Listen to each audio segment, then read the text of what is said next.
Hi, guys, and welcome back to my podcast. My name is Jennifer. I am a travel agent with Kingdom Destinations. You can find me on all social media at Journeys by Jingle, as well as my website, journeysbyjingle.net. So, this week I want to discuss planning Disney vacations. If you have ever felt overwhelmed planning a Disney vacation, or just the thought of planning a Disney vacation feels overwhelming, you are not alone. In fact, I would say 90% of the people I talk to come to me feeling like, why is this so complicated now?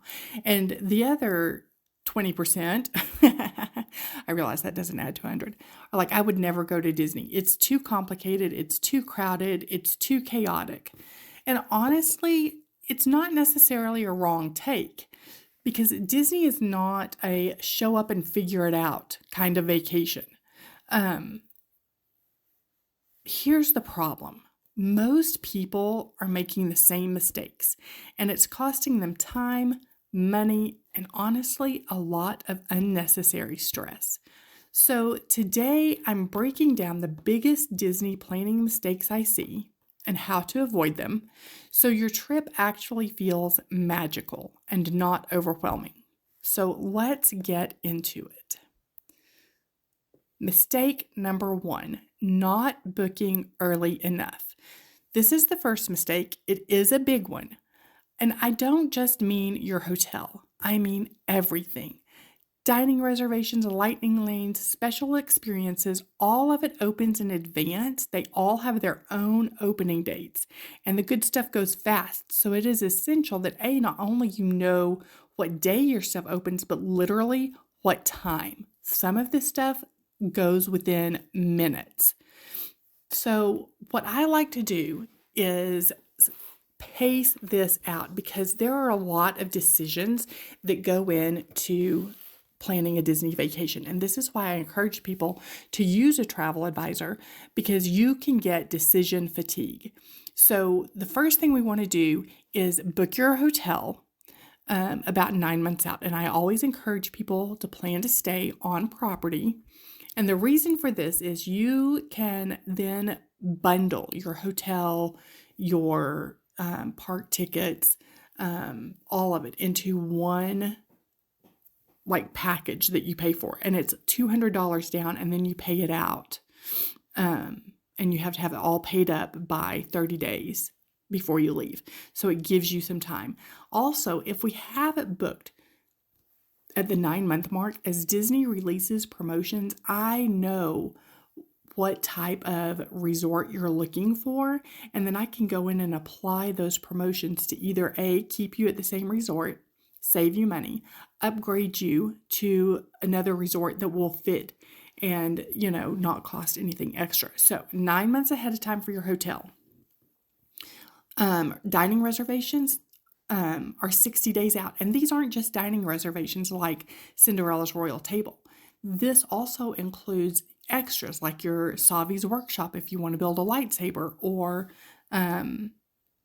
dessert fireworks parties, which is a great way to see the fireworks without having to stand shoulder to shoulder in the crowds. What happens is when you wait too long, you end up with bad dining times, no availability, or you're stuck refreshing your phone constantly during your vacation trying to grab cancellations. And that's not how you want to spend your Disney vacation. So booking early doesn't just give you options, it gives you better options. And honestly, less stress before you even arrive. So mistake number 2 is trying to wing it. I get it. Winging it kind of works for a beach trip, kind of works for a cruise, show up, enjoy. It absolutely does not work at Disney. Disney is a strategy-based vacation. If you walk into the parks without a plan, here's what usually happens. You're going to have long wait times, you're going to have missed rides, people are going to be frustrated, and by 2 p.m., everyone is done. This is what I do for my clients, is I help them come up with a plan of what interests them. This is the key. Do not try to, and we're going to get onto this here in a minute, don't try to do everything, but it's important to know who is in your party. Walt Disney World has been built to appeal to the masses. There's something there for everyone. It's all enjoyable, but certain aspects of it are going to be more enjoyable for your group. And so it's important that we take some time and work through what interests your group. And if you're working with a travel advisor who knows Disney, you want to pick a travel advisor that knows Disney. They can match you up and be like, hey, your group probably really wants to experience this or that. Your kids have talked to their friends about this, I'm sure, and they have in their head exactly what is most important to them that they want to experience. And so you want to put those things, make sure that those are the things that you get to, and make sure that everything aligns with your interests. Just because the family down the street says, hey, oh my gosh, Tower of Terror is absolutely amazing, you have to go on it. Well, if your group doesn't like big drops, thrill rides, being in the dark, then Tower of Terror is absolutely not something that you need to experience. So you can take that time and spend it elsewhere rather than waiting in line for an attraction that's going to just terrify your kids and ruin your park day. So you don't need a minute by minute itinerary, but you do need a plan. You paid a lot of money to be here. So you want to know what rides matter most to your group. You want to know what order to do things in, and you want to know how to work with the system instead of against it. And what I'm talking about here is that there is a flow of crowds through these parks, and you want to preferably be a step ahead of the flow, but for sure be going with the flow and not against the flow. That is absolutely key. This is why I encourage all of my clients, even though it is so hard, to make rope drop, because it really just puts you one or two steps ahead of everyone, which then allows you, and we're going to get to this later on, to go about your day just a little bit more relaxed, have time for those breaks, and still get to see everything that you want to see. Let's talk about mistake number 3, and this is not understanding lightning lane strategy. Now, if you were staying on Disney property, your day to book your lightning lanes opens up 7 days in advance, whereas if you're off property, you're 3 days in advance. See the issue here? So you definitely want to be on property. It's worth the money. Is lightning lane essential? Because it is an added cost. Unfortunately, for many of the parks, it really is. And depending on how you want to approach the parks, it always is. So if you're looking for like a later start in your day, that sort of thing, it is absolutely essential.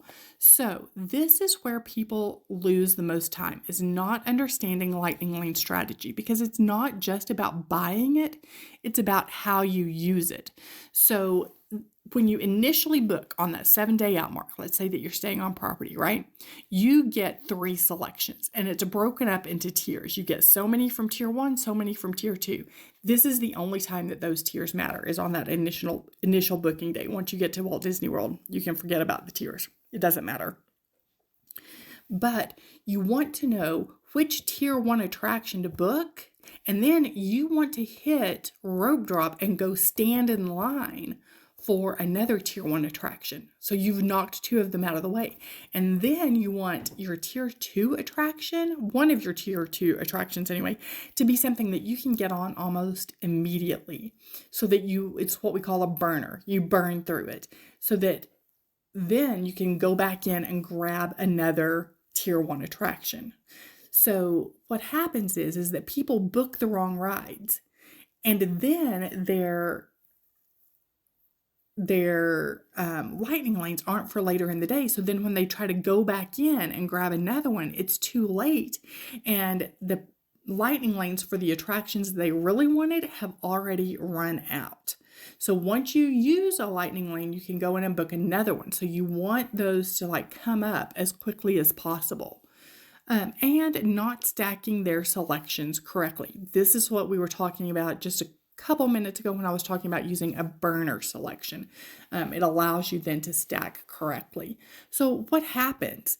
Well, what happens if you're not using a good lightning lane strategy is you end up standing in lines while other people are walking right past them, or you're getting on attractions that you really didn't even need a lightning lane for. And at Disney, that is painful. So, lightning lane is a tool, but you have to know how to use it strategically. Timing matters, ride selection matters, park strategy matters. And when you understand how it works, you can knock out so much more in your day. But when you don't, you're basically leaving hours of your vacation on the table. All right, let's talk about mistake number 4. And this is overpacking the schedule. And this surprises people, but trying to do everything is one of the fastest ways to ruin your trip. Disney is not meant to be rushed. You are not meant to see and experience everything at Walt Disney World. What happens when you try to do that is your day is stacked from open to close with no breaks, which results in kids melting down, adults being cranky, and suddenly it is not fun anymore. You don't need to do everything, but you do need to do the right things for your family. This is what I was talking about earlier, talking with your family, knowing your family, knowing what interests them, targeting those attractions that are going to bring the greatest amount of joy, excitement. You were there for a family vacation to build core memories. If you're running around and having to hassle Johnny to hurry up, and then he's having a meltdown, you're not building the kind of core memories that you want. You want to build family bonding. So waiting in lines can be a good thing at times. So, you don't want to necessarily rush from ride to ride to ride, because when you stand in those lines, it gives kids kind of a chance to process what they just saw. But this is the key. You want to process what you just saw in a line. Don't get off the attraction and try to process it right then and there, because then you're wasting time. Anyway, all little tips and tricks I talk about with my clients. What you do want to do, target those attractions that most are most important to your family. Build in breaks, such as I always try to encourage my clients to do their big meal as lunch, because that's the heat of the day. So having like a character meal, a sit down table service meal at lunch gets you in out of the heat. Then go from there and spend an afternoon in the pool. You are not missing out by spending an afternoon in the pool. You are recharging and getting ready for, the next phase of the day. So you want to think of your day in segments. You want to think rope drop, you want to think morning, you want to think afternoon, and then you want to think evening/fireworks. You want to be flexible. This is the last thing I want to say.